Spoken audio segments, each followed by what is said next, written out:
My sister-in-law slept with my husband a week before we signed the divorce papers.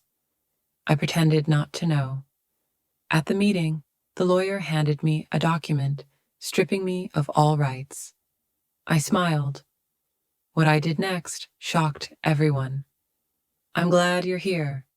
Follow my story to the end and leave a comment with the name of your city so I can see how far my story has gone. The afternoon sun filtered through the lace curtains of my dining room as I laid out the good china for dinner. Sage called that morning, her voice unusually tense as she asked if we could talk. Just the two of us. Something in her tone made me cringe, but I pushed it away. Sage was my sister-in-law, Amber's older sister, and while we were always polite, we weren't particularly close. I ran my hands over the tablecloth, the same cream linen I'd used for family gatherings for 30 years. At 64, I still prided myself on upholding tradition, creating a cozy home. Lately, the house had seemed too quiet when I wandered around it alone. Damon, my husband of 42 years, had been distant for months, always finding excuses to work late or disappear into his office. And Wade, our 35-year-old son, was so consumed with his marriage to Amber that his visits had become perfunctory at best. The doorbell rang, and I opened it to find Sage standing on the porch, clutching her purse like a shield. She was pale, her usually perfect makeup slightly smudged around her eyes, as if she'd been crying. "Neen, thank you for agreeing to meet with me," she said, her voice barely audible. "Of course, dear. Come in. Come in." I led her into the dining room, noticing her hands shaking slightly as she set down her purse. "I made your favorite cucumber sandwiches and that lemon tart you raved about last Easter." She smiled weakly, but did not touch the food I had so carefully laid out. Instead, she looked down at her folded hands, her knuckles white with tension. "Sage, what's wrong? You look like you've seen a ghost." She looked up, and I saw something in her green eyes that made my blood run cold. Pain, guilt, and underneath it all, desperate love. "Nan, I need to tell you something, and I don't know how to tell you without ruining everything." My heart was racing, but I kept my voice level. "Whatever this is, we'll get through this together." Sage took a shaky breath, tears welling up in her eyes. "It's about Amber and Damon." The world wobbled slightly, but I forced myself to remain still. My hands rested quietly in my lap. "What about them?" "They're having an affair." The words came out in one breath, as if she'd been holding them in for so long that they'd built up pressure. "I've known for weeks. I saw them together at that little cafe downtown, not far from Damon's office. They were holding hands, kissing, acting like lovers." I felt something inside me crack, like ice on a frozen pond, but my voice remained steady. "Are you sure?" Sage nodded unhappily. "I talked to Amber. She didn't even try to deny it. She just laughed and said it was none of my business. But Nain, what she said about you." Her voice broke completely. "What did she say?" I asked, even though part of me didn't want to know. "She said you were old and boring, that Damon deserved better. She said that after the divorce, she would make sure you got as little as possible. She planned this whole thing, Nain. She married Wade to get closer to family, to money. She worked on Damon for months." The room spun around me, but I grabbed the edge of the table and held on. 42 years of marriage, a son I raised with love and devotion, a daughter-in-law I welcomed with open arms. All of it was coming apart because of greed and betrayal. "Why are you telling me this?" I whispered. Sage reached across the table and grabbed mine. "Because it's wrong. Because you've been nothing but kind to our family. And you don't deserve this. Because Wade doesn't deserve to be married to someone who's capable of this level of deception." She paused, wiping her eyes with her free hand. "And because I love my nephew, and I can't watch Amber ruin everything good in this family." I looked at our clasped hands, mine wrinkled and sun-spotted, hers smooth and young. "Does Wade know?" "No, and I don't know if I should tell him. It would destroy him." I pulled my hand away and stood slowly, walking to the window overlooking the garden Damon and I had planted together in the early years of our marriage. The roses were in full bloom, their red petals a vivid contrast to the green foliage. Everything looked so normal, so peaceful, but beneath the soil, the roots were rotting. "What are you going to do?" Sage asked from behind me. I turned to face her, and something changed in me. The initial shock was giving way to something colder, more calculating. I'd spent my entire adult life taking care of others, smoothing over problems, keeping the peace. But this wasn't something that could be smoothed over. "Nothing," I said calmly. Sage's eyes widened. "Nothing. I'll pretend I never heard this conversation. I'll smile and play the role of a devoted wife and mother, and I'll let them think they're winning. But Nayan, Sage dear, some games require patience, and I've been very patient for a very long time." I sat back down and poured myself a cup of tea with steady hands. "Tell me, does Amber know you're here?" "Number she thinks I'm at work." "Okay, it has to stay that way." I looked into her eyes, and she must have seen something there that surprised her, because she leaned back slightly. "Can you do that for me? Can you pretend you never told me?" Sage nodded slowly.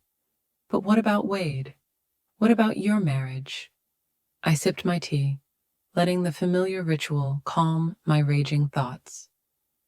"Some battles aren't won by charging in with weapons drawn, my dear. Sometimes you have to let your enemies think they've already won." After Sage left, I sat alone in my dining room for a long time, staring at the untouched cake and sandwiches. The house seemed different now, as if the walls themselves had shifted.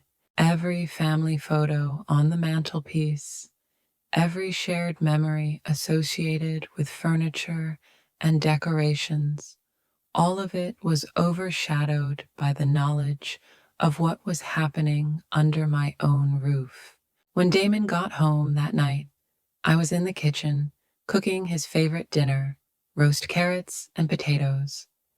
The same dish I'd made every Thursday for 40 years. "Smells good," he said, not looking me in the eye as he loosened his tie. "Rough day at the office?" I asked politely, as if I didn't know he'd probably spent his lunch hour with my sister-in-law. "Same as usual." He disappeared upstairs to change, and I continued setting the table, my movements automatic and precise. When he returned, we ate in relative silence, our conversation limited to banal topics about the weather and household chores. But now I watched him closely, noticing things I hadn't noticed before. The way he constantly checked his phone, the new cologne he'd started wearing, the fact that he no longer looked at me when he spoke. 42 years old, and I was only now seeing my husband clearly. That night, as he lay next to me in our double bed, I looked at the ceiling and made a decision. They wanted to play games. Fine, but they had no idea who they were playing with. Living with the knowledge of betrayal was like walking on broken glass. Every forced smile, every polite conversation cut deeper into my soul. But I persisted, playing my role as an unsuspecting wife and mother, carefully observing the elaborate deception unfolding in my own home. 3 days after Sage's revelation, Amber arrived for our usual Sunday dinner. She walked into my kitchen in a new designer dress, her blonde hair perfectly coiffed, her smile as bright and fake as jewelry. "Nayan, you look beautiful," she said excitedly, hugging me with theatrical warmth. "I love how you decorated the table with flowers." I hugged her back, noticing the expensive perfume that coated her skin, the same scent I'd been smelling on Damon's shirts lately. "Thank you, honey. Wade will be here soon. Want some wine while we wait?" "That would be lovely." She settled herself at the kitchen island, crossing her legs elegantly. "Actually, I was hoping we could chat for a while. Just us girls." My hands remained steady as I poured the wine, even as my heart began to race. "Sure. What are you thinking about?" Amber took a graceful sip and leaned forward, conspiratorial. "I'm worried about you, Nayan. About you and Damon." The audacity of it nearly left me speechless. There she was, the architect of my marriage's demise, feigning concern. "Oh, why are you worried?" "Well, you two seem so distant lately. There's tension at family gatherings." She placed her manicured hand on mine in a gesture of mock sympathy. Marriage can be so difficult after so many years. The spark just fades sometimes. I nodded thoughtfully, as if considering her words. "You know, you might be right. We're going through a rough patch." Amber's eyes lit up with satisfaction, which she tried to hide behind concern. "Have you thought about counseling? Or maybe it's time to think about what would make you both happier in the long run." "Do you think we should get a divorce?" I asked, my voice carefully neutral. "I'm not saying that," she quickly backed off. But I could see the worry beneath her worried facade. "I just think life is too short to stay in an unfulfilling marriage. You deserve to be happy, Nayan. You deserve someone who appreciates you." The irony was suffocating. "That's very sweet of you to say that.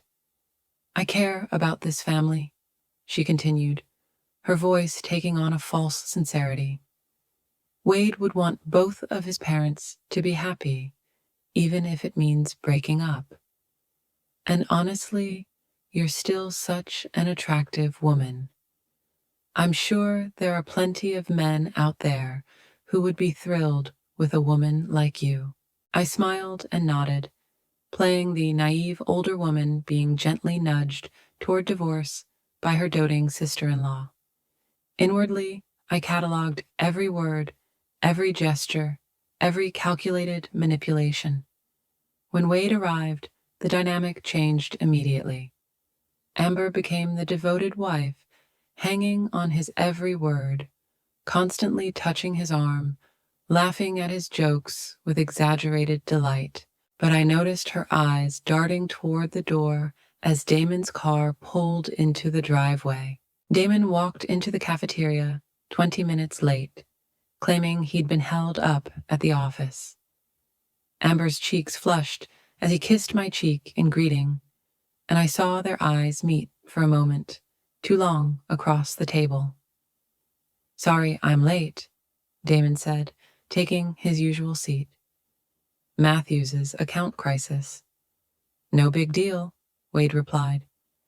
"We were just talking about this vacation Amber and I are planning for next month." "Oh, right," Damon said, his attention suddenly focused. "Where are you thinking of going?" "We haven't decided yet," Amber said, her voice more languid than usual. "Maybe somewhere warm, tropical, where we can just get away from it all." The way she looked at Damon when she said, "Get away," made me feel sick. But I continued to cut my beef with steady hands, keeping a pleasant expression on my face. "That sounds great," I said. "You young ones work so hard. You deserve a break." After dinner, while Wade and I cleared the dishes, Amber and Damon remained at the table, their conversation quiet and intimate. I strained to catch snatches of their words. "I can't do this anymore." Amber's voice was urgent and pleading. "Not much longer," Damon's reassuring reply. "She suspects something," Amber again, worried. "She doesn't know anything," Damon, dismissive. They were wrong, I knew. But I kept loading the dishwasher, humming softly to myself as if I had no worries. The following week, I made an appointment with my lawyer. Not the family lawyer Damon and I had used for years, but a sharp woman named Patricia Chen, who specialized in complex divorce cases. Her office was in the center of town, far from our usual haunts, which ensured that I wouldn't be seen by anyone who might report to Damon. Patricia was younger than me, perhaps 40, with intelligent dark eyes and an air of competence that immediately put me at ease. "Mrs. Morrison," she said, after I explained my situation, "I must ask why you haven't confronted your husband directly about the affair." I clasped my hands in my lap, choosing my words carefully. "Because I want to understand exactly what I'm dealing with before I make any decisions. This house, our assets, our family heritage, I need to know where I stand legally." Patricia nodded approvingly. "Smart approach. Let's start with the basics. How are your assets structured?" Over the next hour, we went through everything. The house purchased 40 years ago with money from my family's inheritance. The investment accounts built up over decades of careful saving. The family business Damon inherited from his father. Most importantly, the trust my grandfather had set up that included the house and several other properties. "That's interesting," Patricia said, studying the trust documents I'd brought. "Your grandfather was quite far-sighted. There are some very specific provisions in this trust about inheritance and divorce." "What provisions?" "Well, the house can never be sold or transferred to anyone outside your direct bloodline. Even if you get divorced, your husband has no rights to it. And there's an adultery clause, which is pretty unusual for trusts set up in that era." My pulse quickened. "What does it say?" Patricia read from the document. "In the event of a divorce for adultery, the innocent party shall retain all rights in the trust property, and the guilty party shall forfeit all rights in the assets derived from or related to said trust." I sat back, feeling something like hope welling up in my chest for the first time in weeks. So, if I can prove Damon cheated on me, not only will you keep the house, but you'll also keep several other properties and investments that are tied to the trust. The property your husband now believes he has a stake in, and he doesn't know about these provisions." Patricia shook her head.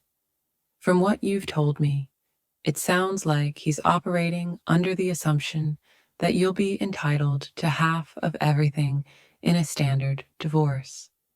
He has no idea about trust protections."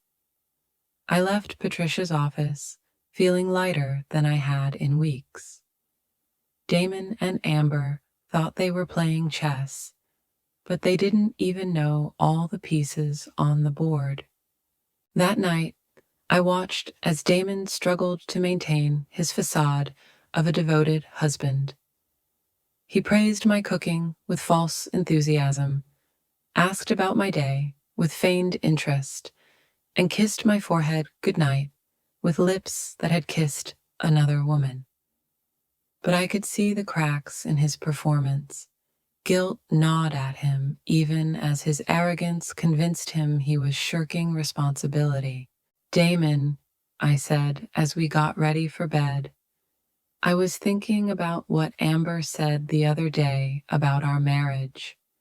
He tensed, his back to me, hanging up his shirt. What about it? Maybe she's right.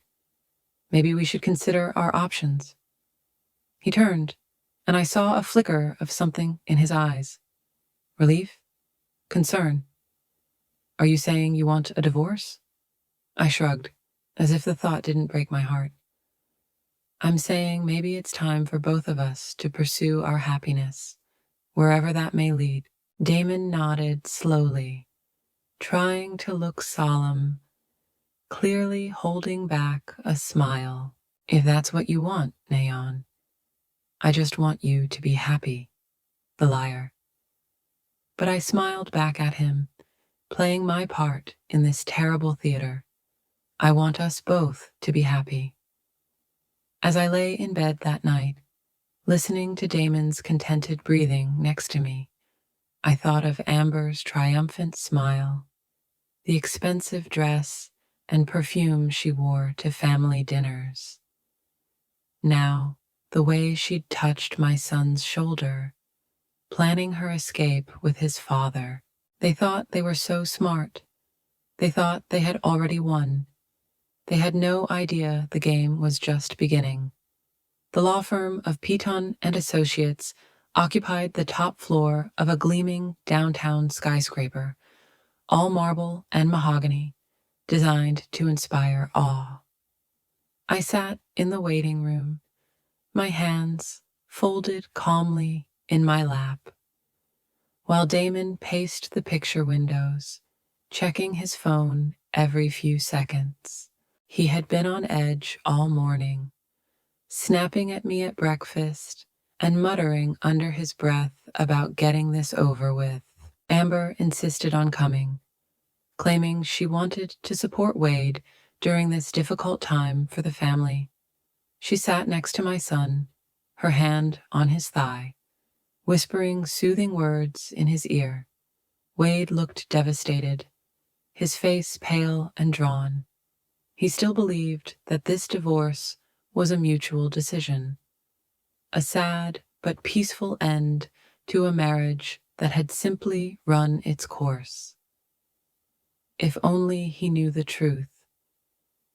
Mrs. Morrison, Mr. Morrison, a tall, gray-haired man in an expensive suit, approached us. I'm Richard Petone. Thank you for coming today.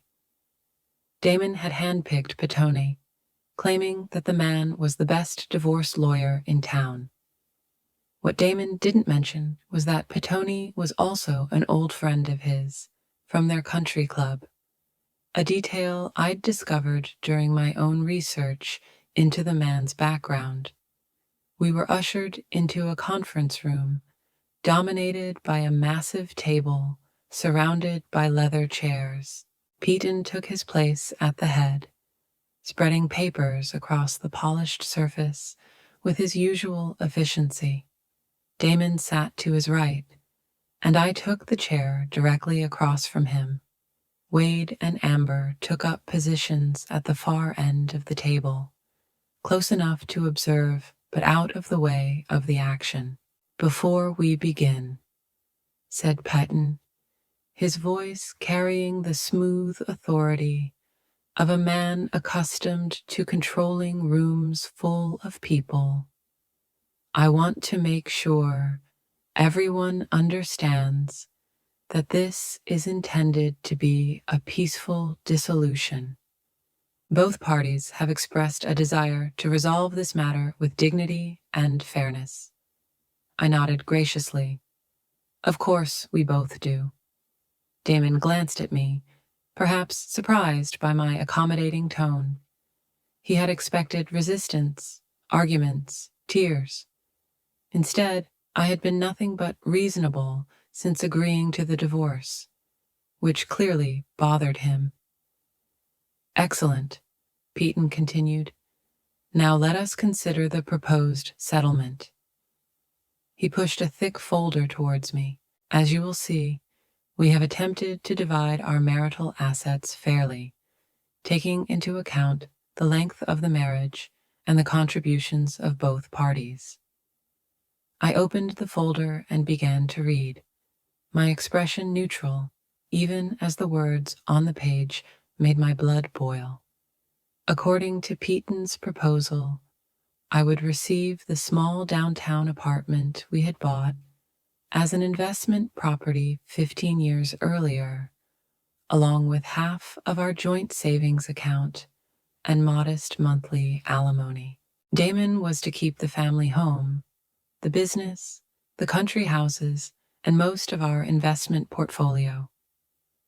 It seems rather one-sided, I said softly, not looking up from the paperwork. Peyton cleared his throat. I understand your concerns, Mrs. Morrison, but we must consider the reality of the situation. Your husband has been the primary breadwinner throughout the marriage, and the business requires continuity of leadership. The home has significant maintenance costs that you would have difficulty covering on a reduced income. Translation: they thought I was too old, too dependent, too naive to fight for what was rightfully mine. Also, Piton continued, his tone becoming more condescending, there are some complications concerning the house. It appears there may be some inconsistencies with the original deed and the trust documents.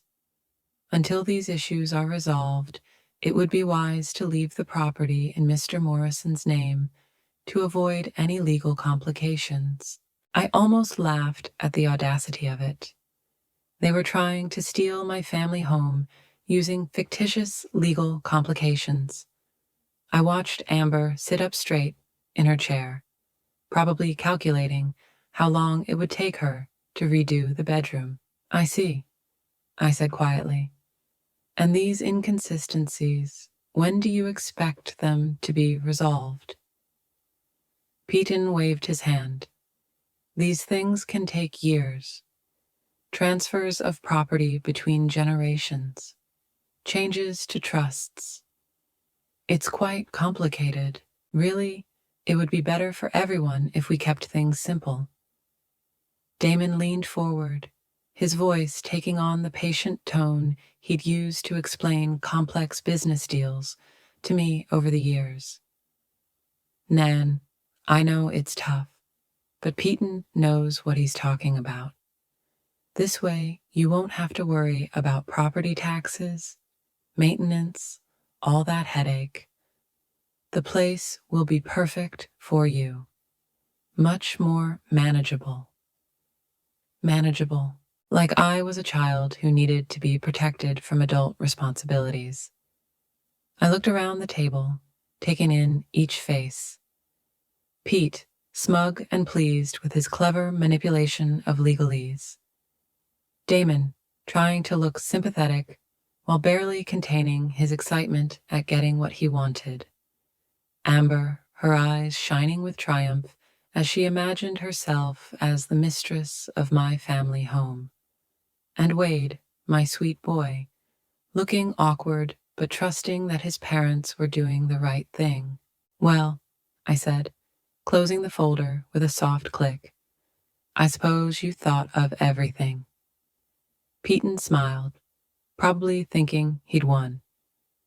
We've tried to be thorough. Yes. Of course, you can ask your lawyer to look over the documents, but I think you'll find it's all pretty standard for a case like this. A case like this. a devoted wife of 42, abandoned so her husband can play house with their son's wife. That won't be necessary, I said, taking the pen Peyton offered. Where do I sign? The room went silent. Even Amber looked surprised by my immediate capitulation. Are you sure, Mom? Wade asked, his voice hesitant. Maybe you should think about it? I turned to my son, this good man who still believed in fairness and honesty because I raised him that way, and smiled. Sweetheart, sometimes in life you have to know when to fight and when to accept reality. Your father and I have had a good life, but it's time for both of us to start new chapters. Damon was frowning now, clearly puzzled by my easy surrender. He had been expecting a fight, probably prepared with arguments and justifications for why he deserved everything. My agreement was making him nervous. Signature here, Peyton said, pointing to a line at the bottom of the last page. And here, and initial here. I signed my name in firm strokes, each letter precisely traced. Nain Elizabeth Morrison. The same signature I used on our marriage certificate 42 years ago when I believed in eternity. It's done, I said, putting my pen down and looking straight at Damon. I hope this gives you everything you're looking for. Something flickered in his eyes, guilt or a belated realization of what he was destroying. But the moment passed quickly, replaced by the selfish satisfaction of a man who thought he'd gotten away with betraying his wife. Amber could barely contain herself. She reached out and squeezed Wade's hand, her voice choppy with emotion. I'm so proud of how maturely you both are handling this. It takes real strength to put family first. Family first.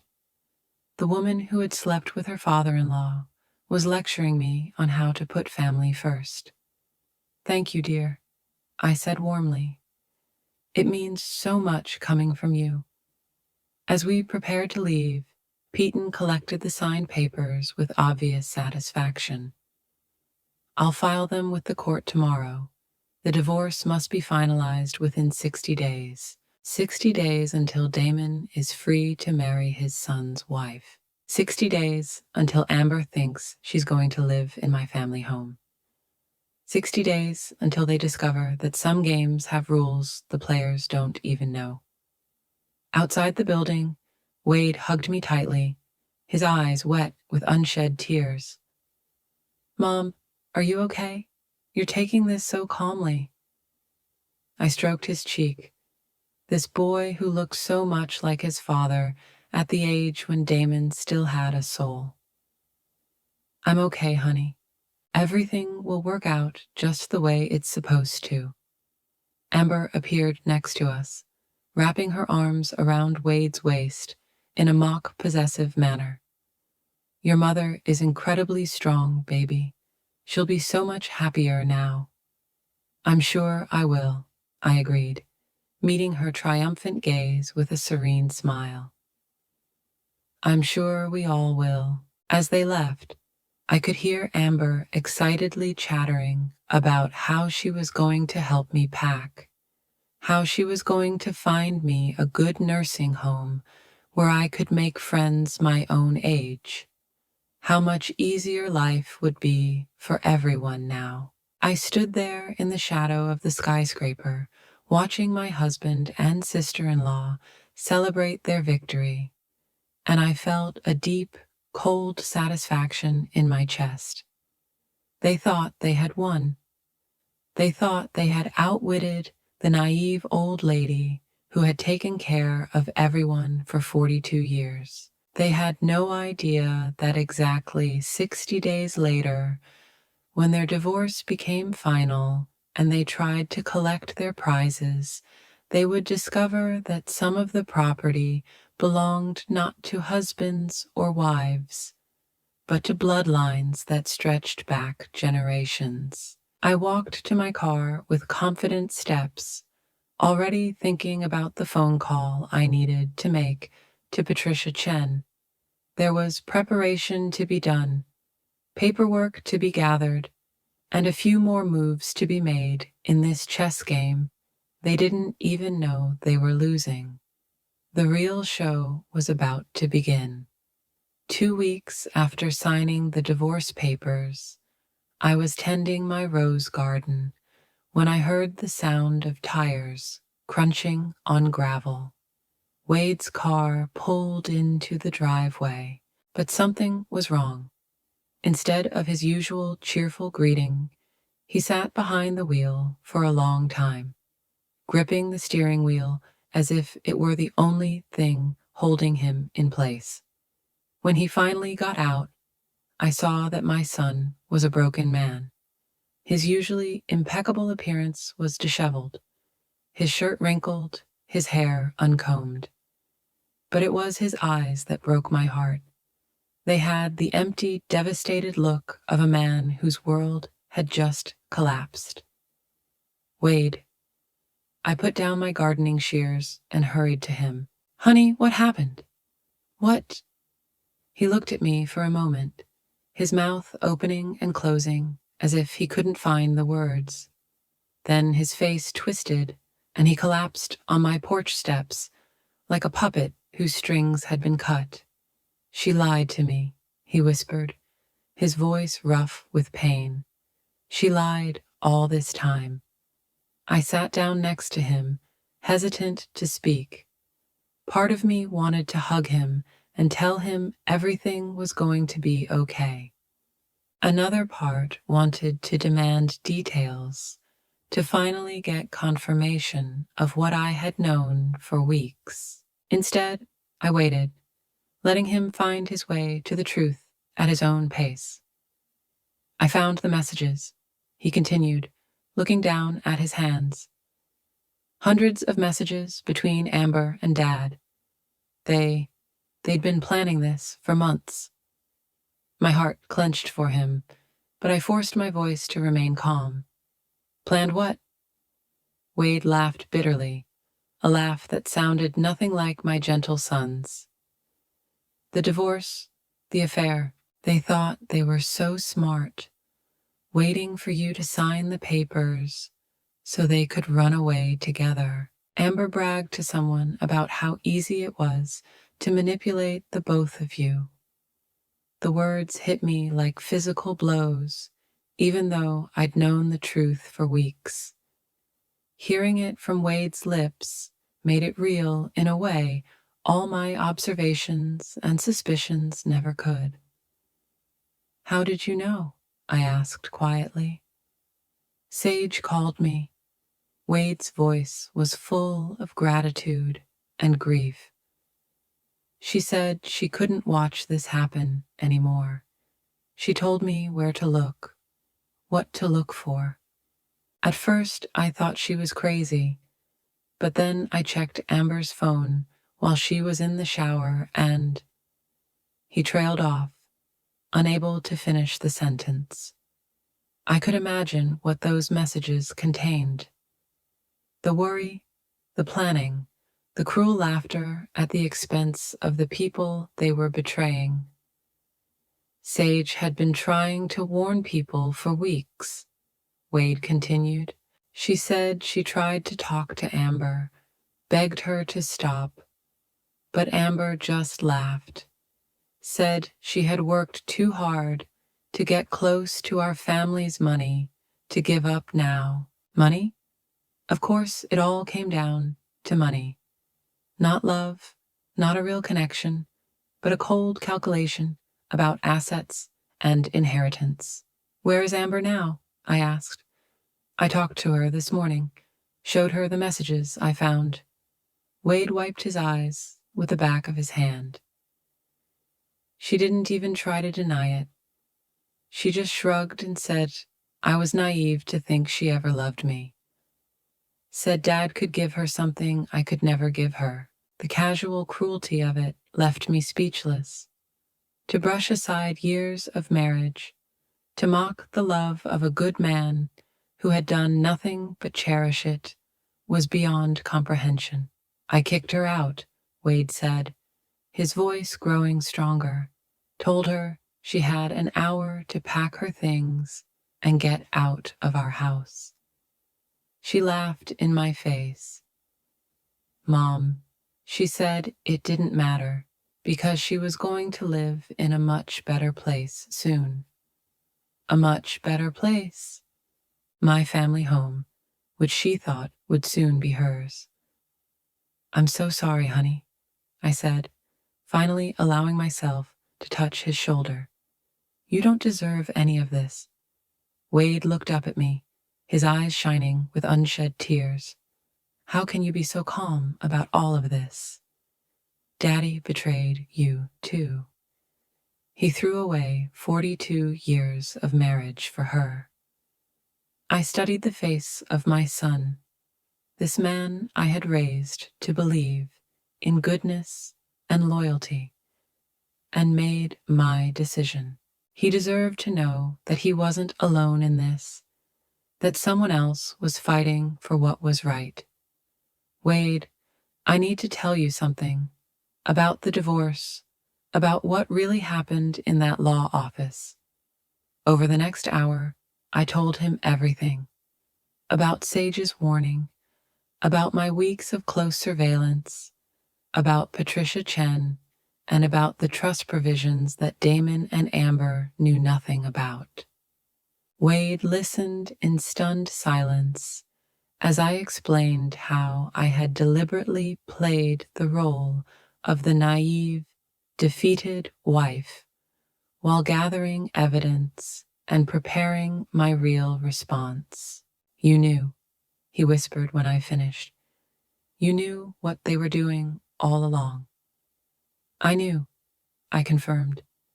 And I let them think they'd won, because sometimes the best strategy is to let your opponents reveal who they really are before you make your move.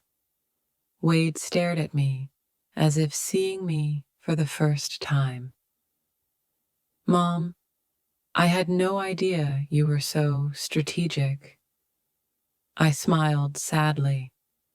42 years of marriage teaches you a lot, honey, including when to fight and when to wait for the right moment. So what happens now that Dad finds out about the trust? That's up to him and Amber. I stood up, brushing dirt off my gardening clothes.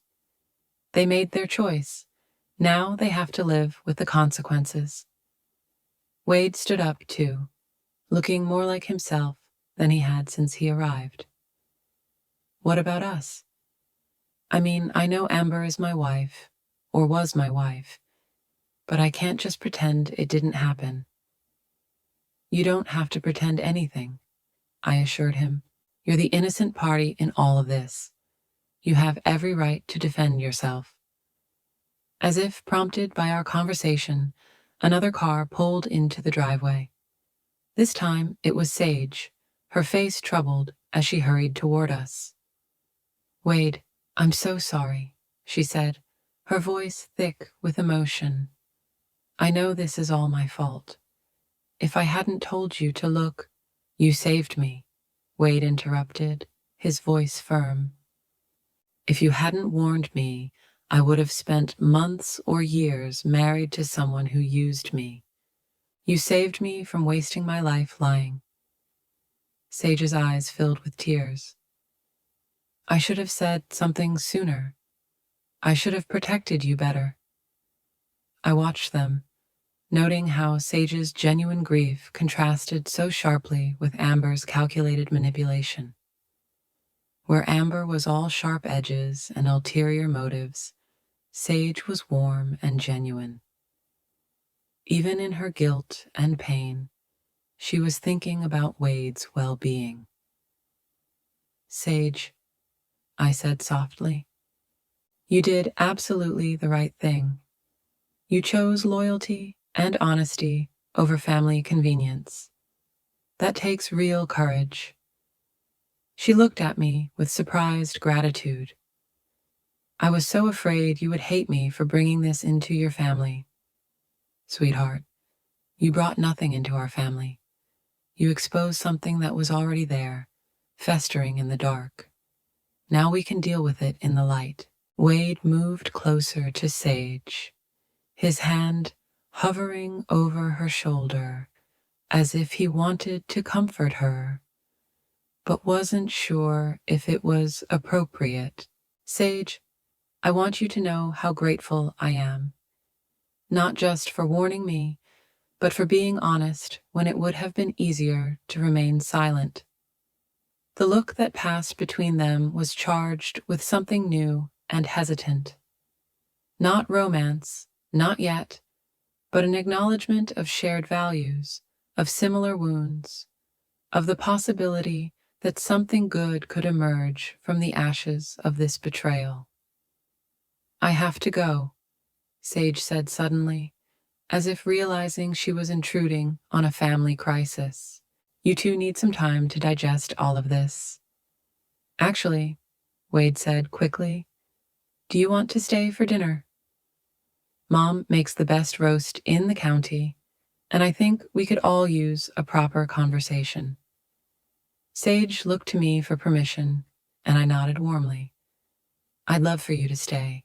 It's been too long since we've had any honest conversations around the dinner table. As the three of us walked towards the house, I felt something change in the air around us. The toxic cloud that had hung over our family was finally beginning to lift. Amber's betrayal had been devastating, but it had also revealed the true character of everyone involved.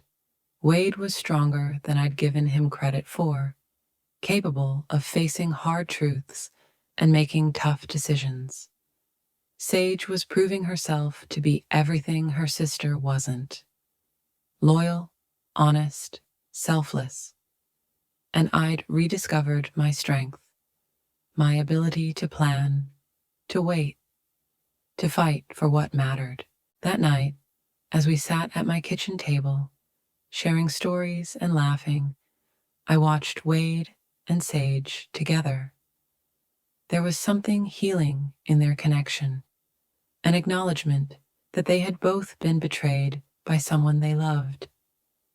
But that betrayal didn't have to define them. You know, Sage said quietly as we cleared the dishes, Amber always said I was too soft, too trusting. She said good people always lose. Wade paused, watching her carefully. I used to think that being decent was enough, that if you treated people well and trusted them, they would treat you well. And now, I asked, curious to see how this experience would change my son. Wade glanced at Sage, then at me. Now, I think being decent is still the right choice, but it doesn't mean you have to be naive. You can be kind and still stand up for yourself. You can trust people who prove they deserve it. As the evening drew to a close and Sage prepared to leave, Wade walked her to her car. Through the kitchen window, I could see them standing in the driveway, talking quietly, their conversation intimate and serious. When he finally returned to the house, there was something different in his expression. She's great, he said simply. She is, I agreed. Not at all like her sister. Wade nodded thoughtfully. I keep thinking about what you said earlier, about letting people discover who they really are. Amber showed me who she really was, and I was too blind to see it. And Sage, she showed me who she was too, and I almost missed it because I was so focused on the wrong person. The heart heals, Wade, and when it heals, it often sees more clearly than before. That night, as I prepared to sleep in the house that would soon be legally mine again, I thought about the strange turns life takes. Amber's betrayal was devastating, but it also created opportunities for truth, for real connection, for new beginnings based on honesty rather than deception. In trying to destroy our family, Amber had actually unleashed its power. She had stripped away all the masks and false loyalties, leaving only what was real and worth saving. Tomorrow, I would call Patricia Chen and begin the final phase of my plan. But tonight, I felt something I hadn't felt in months: hope. The call came on Tuesday morning, exactly 63 days after I'd signed the divorce papers at Patone's office. I was drinking coffee on the back porch, watching the sunrise paint the sky in shades of gold and pink, when my phone rang. Damon's name appeared on the screen, and for the first time in months, I answered with genuine pleasure. "Hello, Damon. What the hell did you do?" His voice was rough with panic and rage, any pretense of politeness abandoned. I took a leisurely sip of my coffee before answering. "Morning to you too." "I'm fine, thanks for asking. The weather is beautiful today." "Don't play with me, Nain. My lawyer called an hour ago. He says there's a problem with the house. Something about a trust no one had mentioned before." "Oh, that." I tried to keep my voice light, casual. "Yeah, I guess that was a big surprise for you." The silence on the other end of the line stretched on for so long, I wondered if he'd hung up. Then his voice came back, deeper and more dangerous than before. "You knew. You've known about this trust all along, haven't you?" "Of course you did. It's my family's trust, Damon. My grandfather established it to protect our property from exactly this kind of situation." "This situation?" His voice cracked with indignation. "We're getting divorced." "It's normal, Nayan. People get divorced every day." I stood up and walked to the edge of the porch, looking out over the garden my grandmother had planted, my mother had tended, and I had lovingly maintained for 40 years. "You're right. People do get divorced every day, but they don't usually cheat on their daughter-in-law while plotting to steal their wife's family home." A sharp intake of breath told me he hadn't expected such a direct confrontation. For weeks, I had played the role of the confused, hurt old wife. Now he could hear the woman who had been plotting his downfall while he celebrated his ruse. "How long have you known?" he finally asked.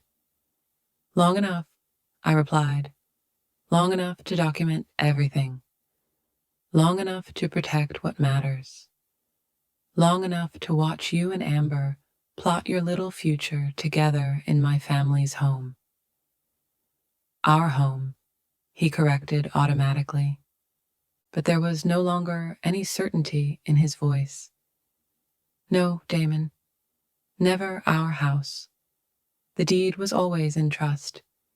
You were allowed to live here as my husband, but you never owned a single brick. And now that you've chosen to end our marriage through adultery, you've forfeited any right to stay here." Another long silence. Then, in a voice that sounded like the man's world was crumbling, "Where do I go?" The pathetic quality of the question almost made me feel sorry for him. Almost. "I suppose you and Amber can figure something out. You're both so smart. Nan, please, can't we figure something out? I know I've made mistakes, but..." "Mistakes?" I cut him off, my voice sharp for the first time. "Mistakes are forgetting to buy milk or missing an anniversary." What you did was intentionally betray everything we've built together. What you did was seduce our son's wife and plot to steal my inheritance. These aren't mistakes, Damon. This is who you've chosen to be. I heard a woman's voice in the background, shrill and demanding. Amber, no doubt, wanted to know what was happening to her carefully laid plans. I have to go, Damon said, his voice defeated. But it's not over. Yes, it is, I replied calmly. It's been over for a long time. You just haven't realized it yet. I hung up and sat back down, finishing my coffee in peaceful silence. The phone rang a few more times. Damon's number, then an unknown number that was probably Amber's. But I didn't answer. I had nothing more to say to them. An hour later, Wade's car pulled into the driveway. He looked grim but determined as he walked up the steps, Sage holding a file at his side. "Mom, we need to talk," he said, without preamble. "Sure, sit down." Wade took the chair across from me, and Sage settled in next to him. Their closeness speaking of the growing connection between them. Over the past few weeks, they had become inseparable, finding solace and understanding in their shared experience of betrayal. "Sage was helping me go through Amber's things," Wade began. "We found some documents I thought you should see." Sage opened a folder and pulled out a stack of papers. They were hidden in a safe in Amber's closet. I think they show how long this was all planned.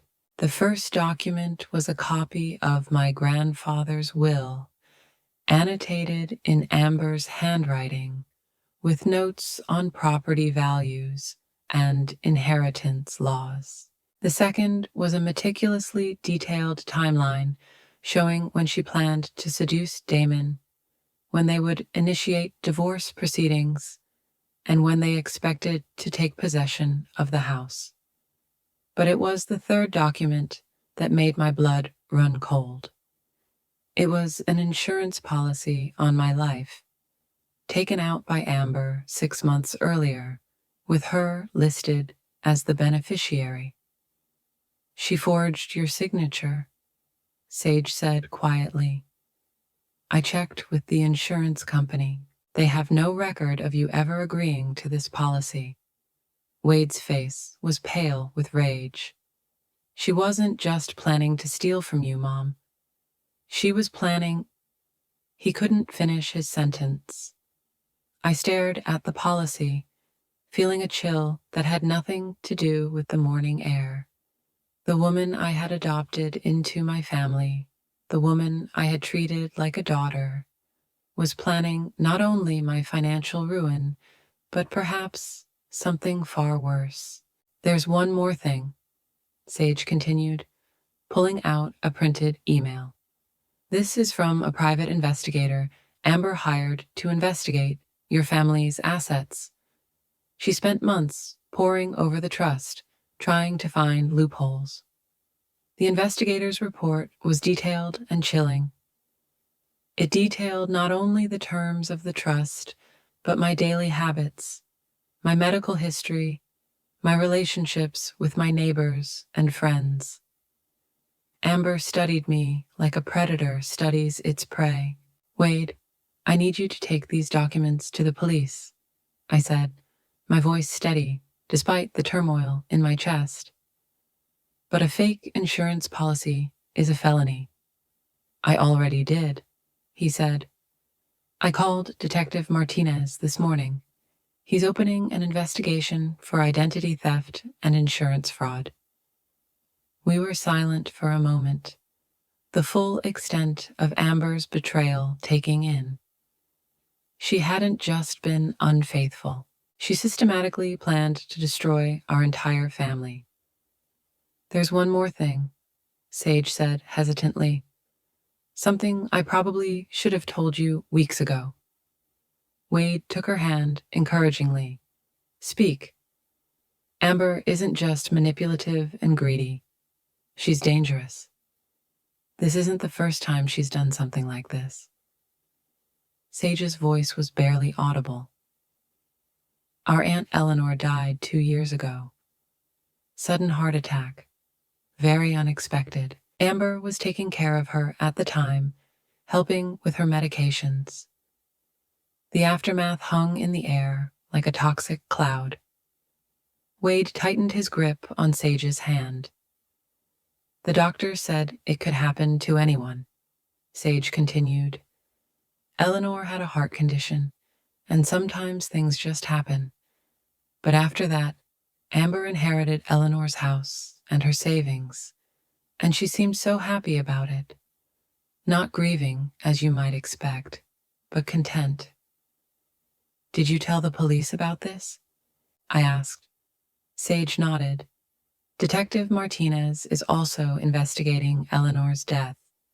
He said they might exhume the body if they find enough evidence to investigate. We were interrupted by the sound of a car pulling up with unnecessary aggression. Through the trees, I saw Damon's Mercedes, followed by a small moving truck. Amber stepped out of the passenger seat like a fury, her perfect mask finally cracking, revealing a calculating predator. That's my cue to go inside, I said, standing up. Wade, would you and Sage mind handling this? I don't think I can look at either of them right now without saying something I'll regret. From my living room window, I watched the confrontation unfold on my lawn. Amber was screaming at Wade, her face twisted in rage as she pointed toward the house. Damon stood by the truck, his shoulders slumped in defeat. Two burly movers waited hesitantly, unsure whether to unload their cargo. Wade's voice came through the glass, calm but unforgiving. You're not welcome here, Amber. None of you. This is my home, Amber shrieked. We signed the papers. It's ours. No, Sage said, coming to stand next to Wade. It was never yours, and it never will be. The look Amber gave her sister was pure venom. You did this. You turned them against me. You're just jealous because I found a way out of our pathetic family. And you're still a nobody. I'd rather be nothing than you, Sage replied quietly. Amber lunged forward, as if to attack her sister, but Wade stepped between them, his presence enough to stop her. For a moment, the three of them formed a tableau. Wade and Sage, united in their strength and honesty. Amber, isolated in her rage and despair. Get off my property, Wade said, his voice carrying an authority I'd never heard from him. Both of you. You have 5 minutes to get in that truck and drive away, or I'm calling the police. Damon finally spoke, his voice tired and broken. Come on, Amber. It's over. But Amber wasn't ready to accept defeat. She turned toward the house, her eyes wild as she spotted me in the window. This isn't over, she screamed. You think you're so smart, but I know things about this family. I know secrets that could destroy you all. I cracked the window open, my voice carrying clearly across the yard. The only secrets being destroyed today are yours, dear. Detective Martinez is very interested in your relationship with your aunt, Eleanor. The color drained from Amber's face so quickly, I thought she might faint. Damon grabbed her arm, pulling her toward the truck with sudden urgency. We're leaving, he shouted. We're leaving now. As the moving truck pulled away, followed by Damon's Mercedes, I felt something release in my chest. The strangers who had invaded my home, who had planned to steal my legacy, and perhaps worse, were finally gone. Wade and Sage walked inside, both looking emotionally drained but victorious. "It's over," Wade said, collapsing into my favorite chair. "They really are gone." "The house part is over," I corrected gently. "But Amber still has to answer for what she did. The forgery, the fraud, possibly Eleanor's death. Justice moves slowly, but it moves."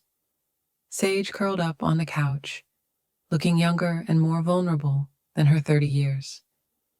"I keep thinking I should feel sorry for her. She is my sister, after all. But I can't. She chose this path herself, step by step, decision by decision."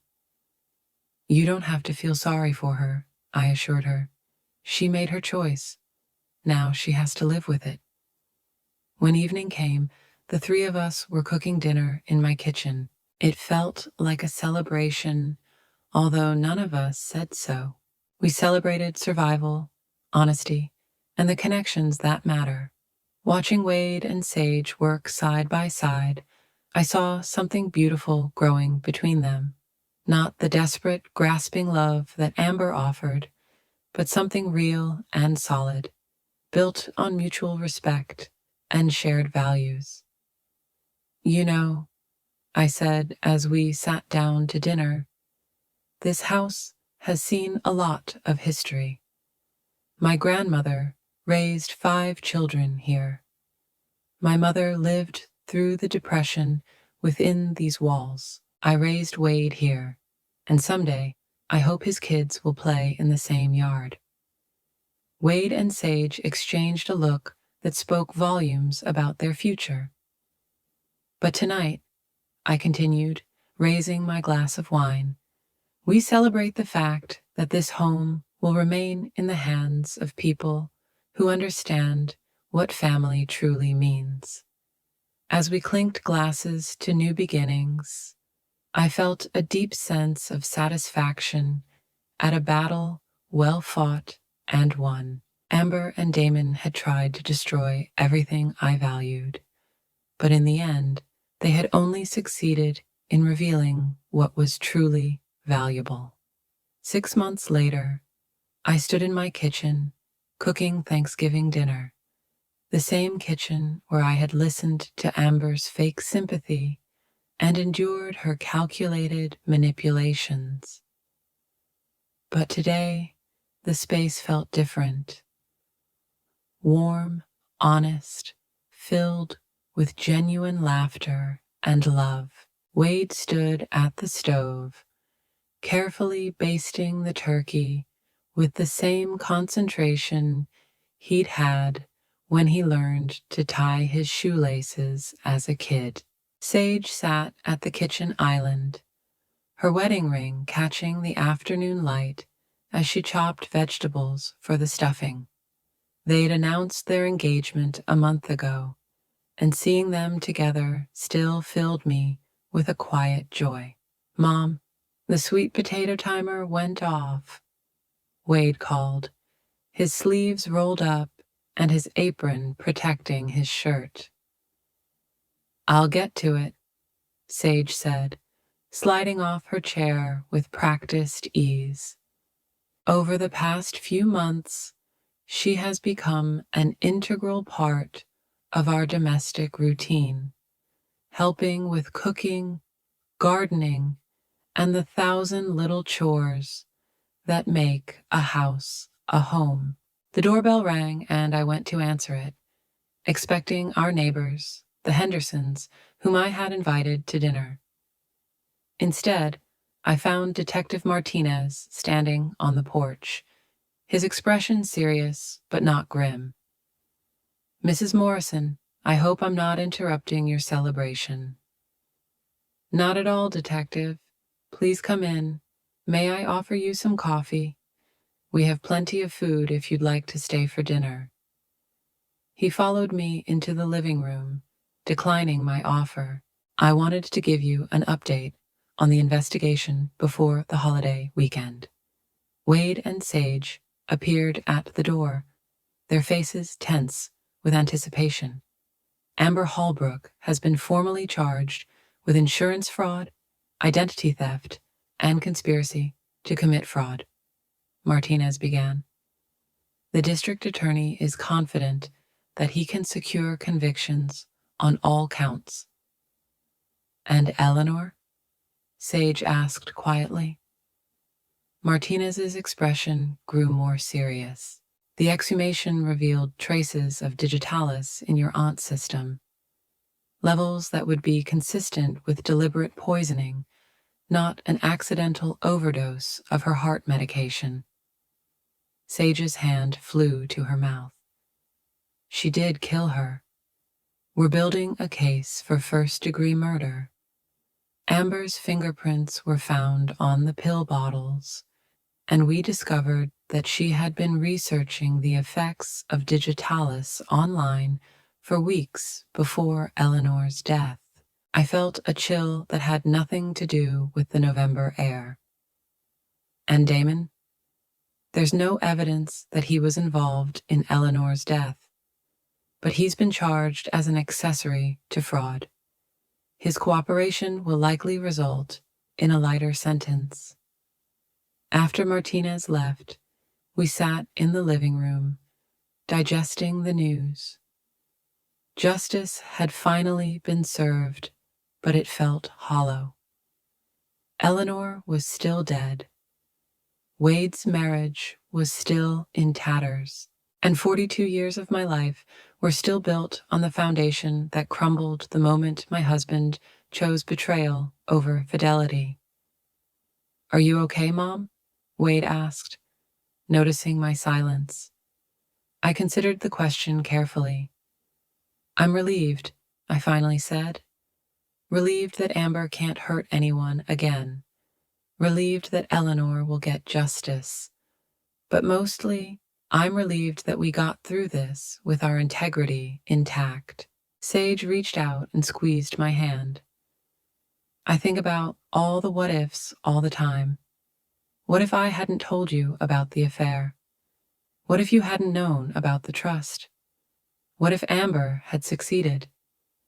But she didn't, Wade pointed out, and we're all stronger for it. He was right. The last 6 months had tested us in ways I never imagined, but we'd come out of them stronger, more honest with each other, more aware of what really mattered. The Hendersons arrived soon after, followed by Patricia Chen and her husband, whom I had invited because I had discovered that we shared a love of gardening.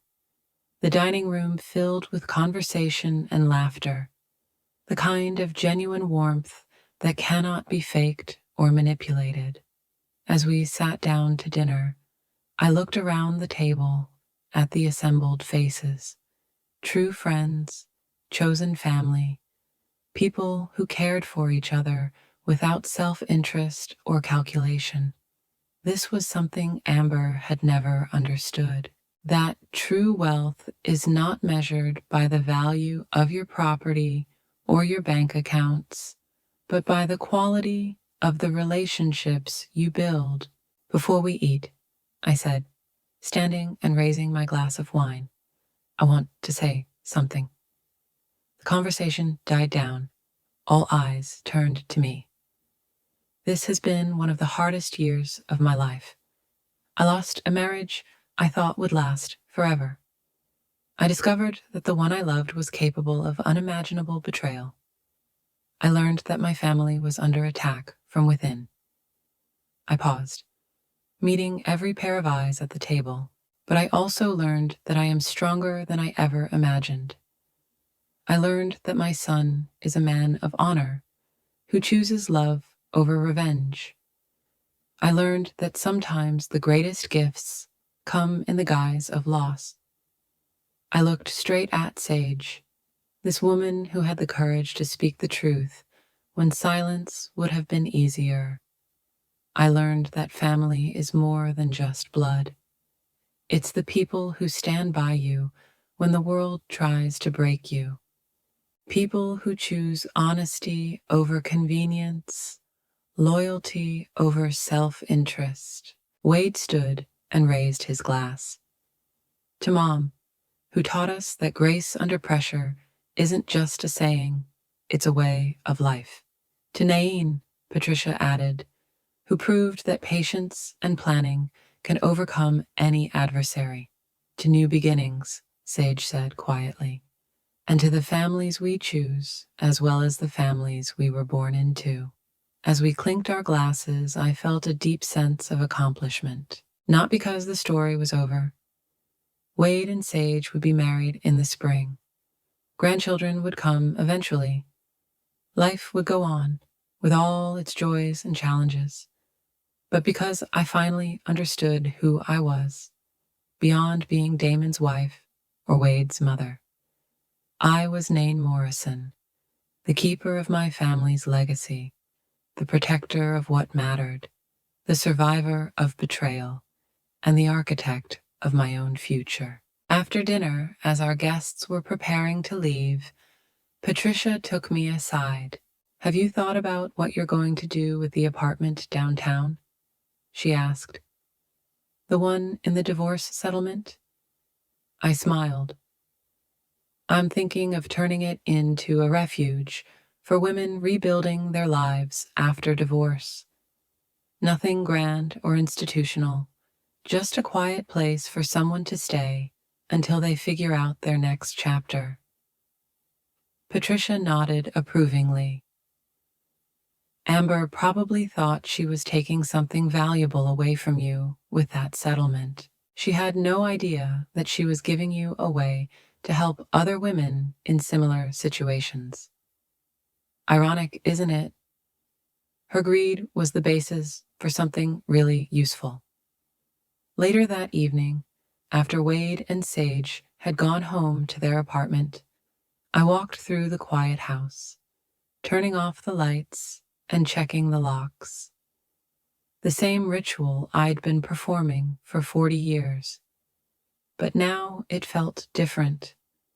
Peaceful rather than routine. Safe rather than automatic. In my bedroom, I opened the jewelry box where I kept my most prized possessions. Past the pearl necklace my mother had given me, past the gold bracelet my grandmother had given me, I found what I was looking for.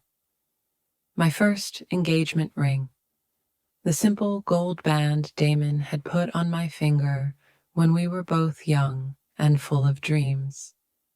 I held it up to the lamplight, studying the inscription inside. Forever and always, D. Forever had lasted for 42 years. Always ended the day he chose another woman over his family. But that didn't erase the good years, the love that was true, even if it wasn't forever. I put the ring back in the box, not with anger or sadness, but with acceptance. That chapter of my life was closed, but the story continued. My phone buzzed with a text from Wade. Thank you for an amazing Thanksgiving, Mom. Sage and I are so grateful to have you in our lives. I wrote back, thank you for being the person I always knew you could be. Good night. A second message appeared, this time from Sage. I've never had a mother who believed in me the way you did. Thank you for showing me what true strength is. I wiped away the tears that had sprung to my eyes. At 64, I discovered that some of life's greatest gifts come in the second act, when you finally realize your worth and refuse to accept anything less. The house enveloped me in familiar creaks and sighs, the sounds of a structure that had weathered many storms and would weather many more. I thought of my grandmother, who raised 5 children in this house during the Depression. I thought of my mother, who maintained it as a safe haven during World War II, while my father was overseas. I was part of a long line of strong women who stood up for what mattered, who faced adversity with dignity and determination. Amber tried to break that chain, but she only made it stronger. Tomorrow, I'll start planning a retreat for divorced women, using the apartment that was supposed to be my consolation prize. Next month, I'll help Wade and Sage plan their wedding, which will take place in the garden where my grandmother married my grandfather 80 years ago. But tonight, I'll just be grateful for survival, for discovery, for knowing that at any age, at any stage of life, it's never too late to find out who you really are when all the phoniness has been stripped away. Outside my window, the November wind rustled the bare branches of the oak tree Damon and I planted on our 10th anniversary. It had weathered storms, droughts, and countless seasons. Like me, it had bent but not broken, endured and grown stronger. In the spring it would bloom again, and so would I. Now I wonder about you, who have listened to my story. What would you do in my shoes? Have you ever been through anything like this? Leave a comment below. In the meantime, I'm leaving 2 other stories on the final screen that are channel favorites and will definitely surprise you. Thank you for watching to the end. At a family dinner, my sister-in-law came up to me and whispered, "I'm pregnant with your husband's baby, you tasteless old woman." I laughed out loud and said, "Don't worry, honey." A few weeks later, I gave her a surprise that shocked her. "I'm glad to see you here. Follow my story to the end and leave a comment with the city you're watching from, so I can see how far my story has come." I was married to Cedric for 43 years. 43 years of shared breakfasts, quiet Sunday mornings, and the comfortable silence that comes when 2 people know each other's rhythms by heart. At 65, I thought I knew everything there was to know about my husband, my son Jude, and the life we'd built together in our spacious colonial home. I was wrong. That all changed on a Tuesday night in late September. The dining room was warmed by the golden light of the chandelier Cedric bought me for our 20th anniversary. The mahogany table was set with my grandmother's china, crystal glasses catching the light like tiny prisms. Everything had to be perfect. A family dinner with our son and his wife of 3 years. Lily sat across from me, her blonde hair pulled back into the severe ponytail she always wore, her green eyes sharp and calculating. She was 28, 15 years younger than Jude, and from the moment she walked into our family, I sensed something predatory about her. The way she watched people, studied them as if looking for a weak spot. Tonight, she glowed. Not the soft glow of satisfaction, but something harder, more triumphant. She kept touching her still flat stomach, drawing attention to herself in that subtle way she had mastered. Jude, as usual, was oblivious. My son had always been trusting to a fault, seeing the best in everyone. He cut his steak with the same focused attention he brought to everything, his dark hair falling over his forehead, just as it had as a child. And Cedric, my Cedric, sat at the head of the table, his gray hair neatly combed, his blue eyes, usually so warm when they looked at me, fixed firmly on his plate. He hadn't looked at me directly all evening. In fact, he hadn't looked at me properly in weeks. "Bessie, you've outdone yourself again," Jude said, gesturing toward the roast I'd spent the day preparing. "This is incredible." I smiled at my son, but it seemed forced. There was a tension in the air that made the food taste like cardboard in my mouth. Something was brewing, and I could feel it, like the pressure before a storm. Mother Bessie is such a wonderful housewife, Lily said. Her voice was sweet as honey, but with a sharpness that only I seemed to hear. Such a devoted wife and mother, it's truly inspiring. The way she emphasized the word devoted made me wince, but I nodded politely. Thank you, dear. Lily dabbed at her lips with her napkin, a small smile playing on her lips. You know, I've been thinking a lot about commitment lately, about marriage vows, for better or for worse, in sickness and in health. Her eyes glittered, through thick and thin. Cedric's fork clanked against his plate, the sound unnaturally loud in the sudden silence. That's lovely, dear, Jude said, reaching out to squeeze his wife's hand. Marriage is about commitment, isn't it? Building something together. Oh, yes, Lilia agreed, but she was looking at me now. Building something, or sometimes sharing what's already been built. My heart began to beat faster, though I couldn't quite put my finger on why. Something in her tone, in the way Cedric continued to avoid my gaze, made me wary. I have news, Lilia announced suddenly, her voice cutting through the silence. News that will change everything for our family. Jude sat up straight in his chair, his face lighting up with anticipation. What is it?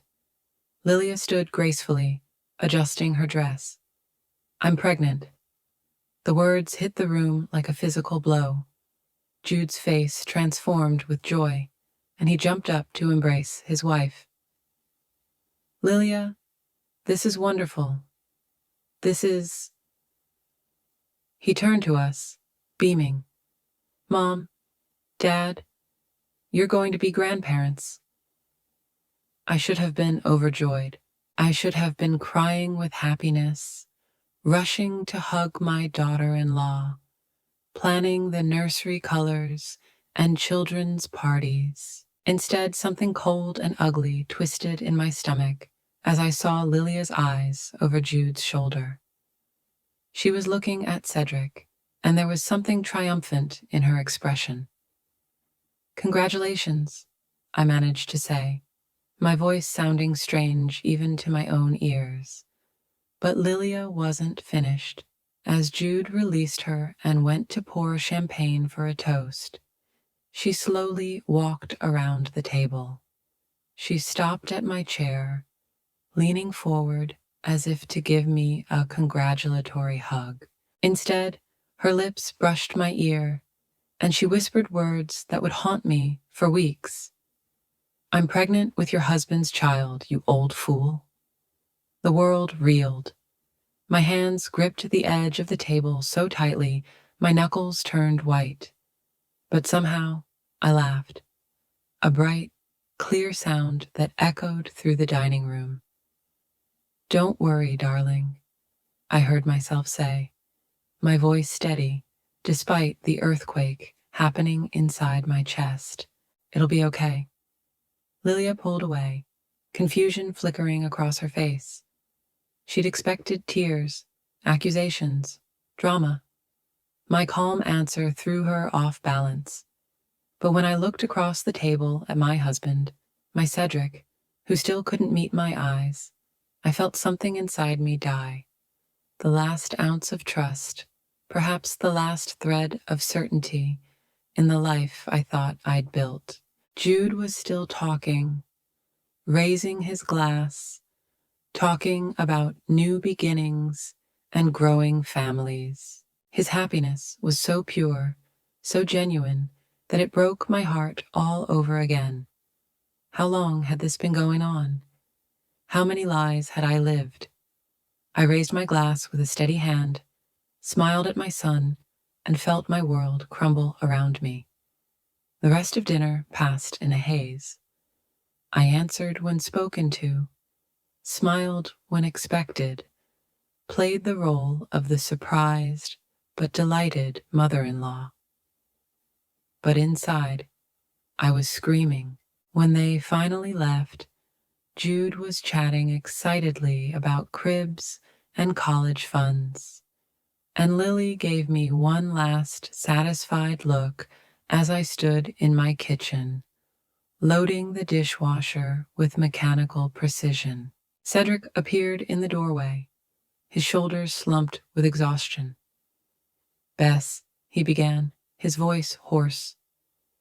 "Not today," I said without turning around. "I can't today." I heard him sigh, heard his footsteps retreating up the stairs to the bedroom we'd shared for more than 4 decades. But I couldn't follow him. Not yet. Maybe never. Instead, I stood alone in my kitchen, surrounded by the remains of what had been my last innocent family dinner, wondering how long I had been living with strangers.